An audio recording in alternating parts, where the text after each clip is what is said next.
Welcome everybody to look at a Vinegar Syndrome release. I think this came out late last year, early this year, but it is 1993's Women on the Run, not to be confused with the 1950 film Woman on the Run. But this is co-directed by Dai-Wai, who also did other films that I've not seen, unfortunately. I know that's obvious that he's done other films.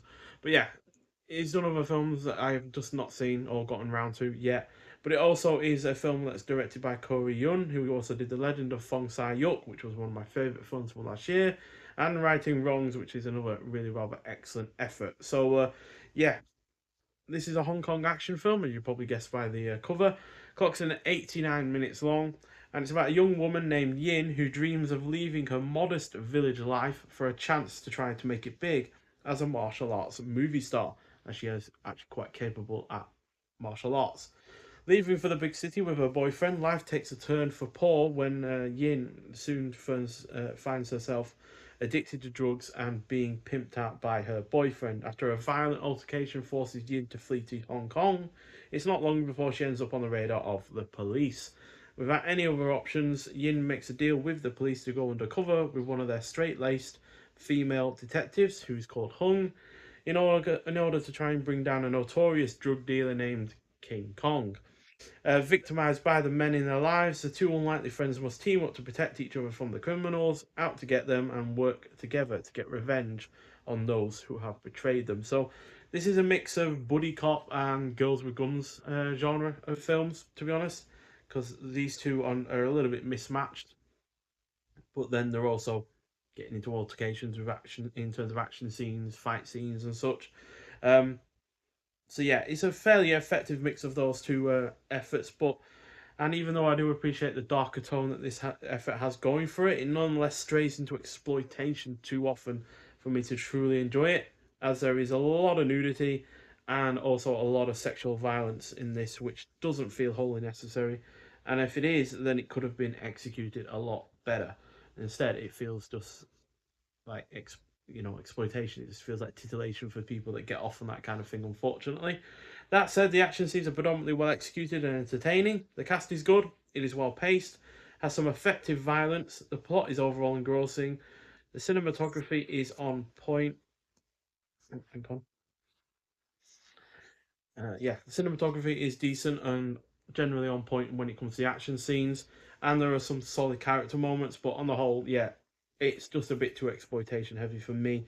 If it didn't have that, I would have rated it a little bit higher. But unfortunately, it's only going to get a 3.5 out of 5, which is still decent, but not spectacular. And yeah, on the whole, this has a really rather nice VHS inspired slipcover on it with new artwork, I believe, on the front and back.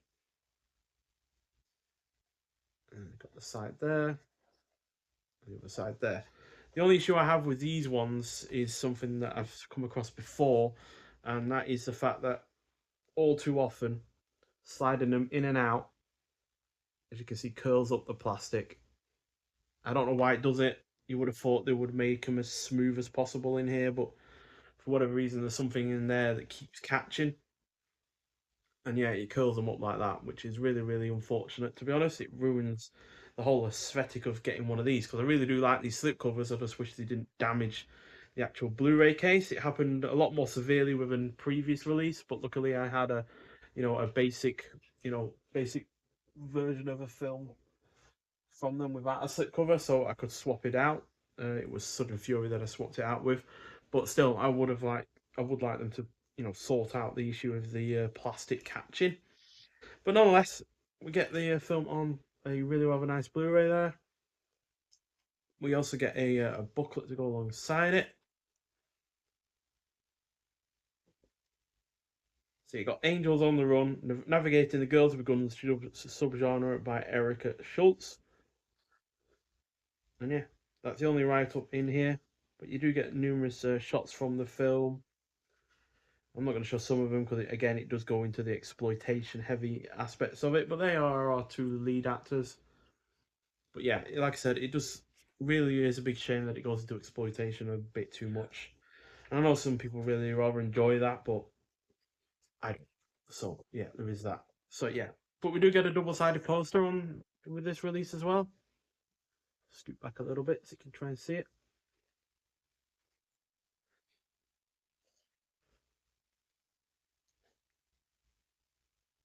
not on the thickest of paper, but it is decently sized, so there is that.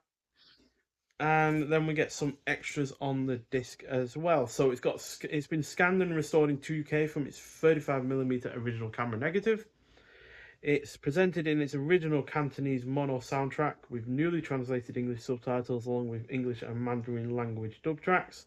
I watched it in the English dub track just so I could concentrate on the action a bit more, but the voice work for that wasn't particularly great, I have to admit. It's got a commentary track with film writer Travis Woods. Then you got Hong Kong's Thelma and Louise, clocking in at 17 minutes long, which is an interview with producer, co-director David Lai.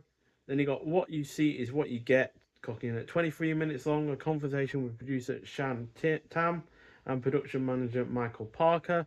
Then you get Corey Yun and Girls with Guns, clocking at 12 minutes long, a video essay by film historian and author Sam Dayan. And you get the original trailer, as well as a booklet, the double-sided poster, reversible sleeve artwork, and newly translated English subtitles. So yeah, so I think the reversible artwork is the same as what we've seen already on the reverse of the slipcover, but there it is. And there's the other one. So yeah, overall, a really rather solid release. The transfer looks good. I like the poster. I like the booklet. I like the slipcover.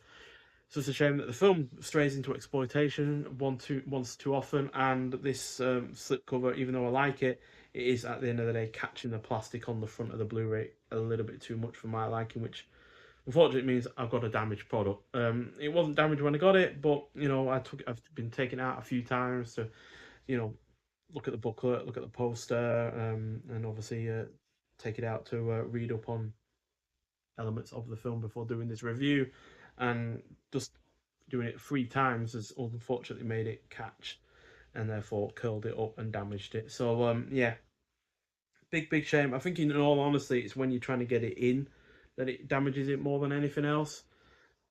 I don't know what you can do with it in that regard, because the plastic on these Blu-rays does raise up in just naturally because the air gets under it, and therefore you know you have to probably press it hard down to keep it level with the case, so therefore it doesn't, you know, catch. But I guess that's just one, you know, just one compromise you have to have with these releases. At the end of the day, they're never perfectly gonna, you know, come in and out without any hassle.